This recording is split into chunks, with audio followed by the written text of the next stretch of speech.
मित्रों नमस्कार, मैं मयंक त्रिपाठी नव ज्ञान ज्योतिष चैनल पर आप सभी दर्शकों का हार्दिक स्वागत करता हूं। तुला लग्न और तुला राशि वालों का वर्ष 2025 कैसा रहेगा, इसकी मैं जानकारी देने का प्रयास करूंगा। लंबे समय से तुला राशि वाले पंचमस्त शनि की मार झेल रहे हैं।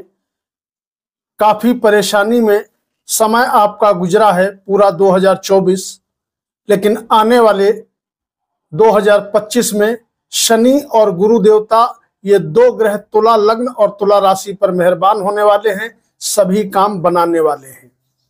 आगे बढ़ने से पहले यह ध्यान रखिए, यह 2025 का तुला वालों का राशिफल है।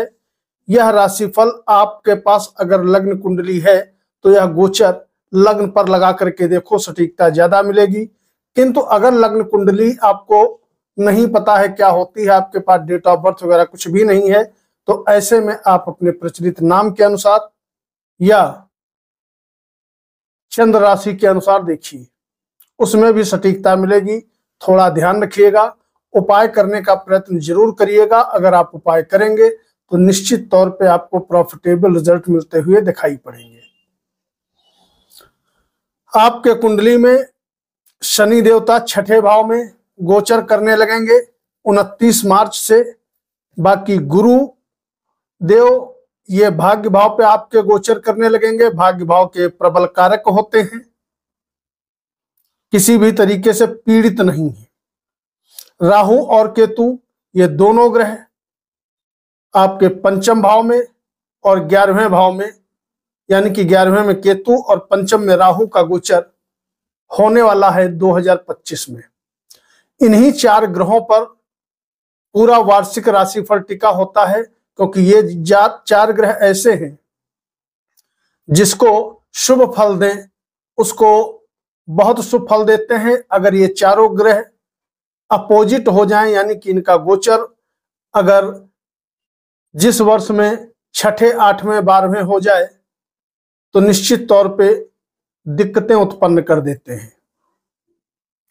तुला लग्न और तुला राशि वालों पर शनि मेहरबान होने वाले हैं। आपकी कुंडली में शनि देवता जो कि चौथे का पंचम का मालिक है, वह चौथे स्थान से तृतीय जा रहा है और वहीं पंचम स्थान से द्वितीय जा रहा है। ये मत सोचिएगा कि ये छठे भाव में है तो आपके लिए दिक्कत करेंगे, क्योंकि ये लग्नेश नहीं है। इस चीज का ध्यान रखिएगा, लग्नेश जब छठे भाव में, 8वें भाव में जाता है, निश्चित तौर पे वो दिक्कत उत्पन्न करता है, स्वास्थ्य गड़बड़ कर देता है। लेकिन आपकी कुंडली में शनि छठे भाव में बैठ करके सबसे पहली चीज शत्रुहंता योग बनाएंगे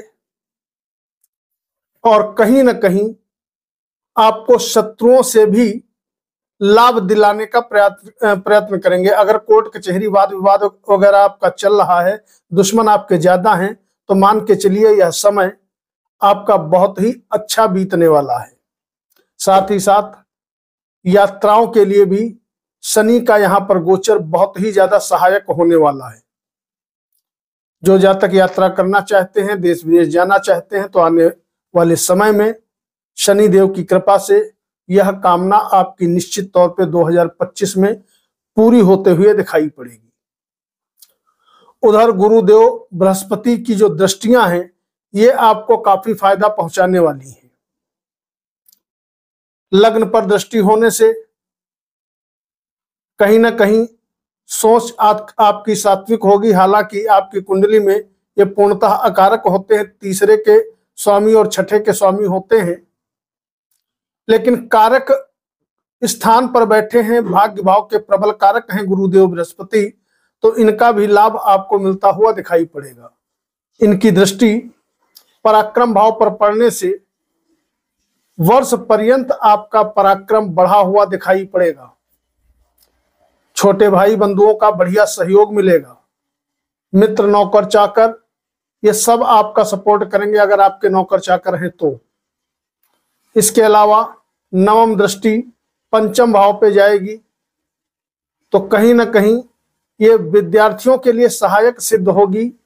लेकिन ध्यान रखिएगा, पंचम भाव में राहु भी बैठा हुआ है, तो राहु गुरु का जो नव पंचम योग है, ये विद्यार्थियों की स्थिति को निश्चित तौर पे थोड़ा संघर्षपूर्ण बनाने का काम करेगी। आर्थिक स्थिति कहीं पर गड़बड़ नहीं होगी। स्वास्थ्य की यदि बात करें तो वर्ष पर्यंत तुला वालों का जो स्वास्थ्य है बढ़िया बना रहेगा। तुला राशि वाले सबसे ज्यादा आमदनी के मामले में परेशानी झेल रहे थे, तो आपकी जानकारी के लिए मैं बता दूं कि 18 मई के बाद आपकी आर्थिक स्थिति दिन दूने रात चौगुने बढ़ते हुए दिखाई पड़ेगी। और मैं तो 1 साल का राशिफल बता रहा हूं, लेकिन आने वाले लंबे समय तक का धन की जो कमी आपने 2024 में महसूस की है वह वर्ष 2025 में आपको नहीं होगी। नौकरी अगर कर रहे हो तो नौकरी में बढ़िया स्थिति बनते हुए दिखाई पड़ेगी। उन्नति के आपको अवसर मिलेंगे। कहीं ना कहीं प्रमोशन आदि के चांसेस बनते हुए दिखाई पड़ेंगे। व्यापारियों का व्यापार बढ़िया तेजी से चलता हुआ दिखाई पड़ेगा। वैवाहिक जीवन में सुख समृद्धि बनी रहेगी। अगर आपके संतान नहीं है तो संतान प्राप्ति के भी योग इस वर्ष मई के बाद से प्रबल रूप से बन जाएंगे। यह कामना भी निश्चित तौर पे आपकी पूरी होते हुए दिखाई पड़ेगी। कहीं ना कहीं अच्छा मान सम्मान मिलना,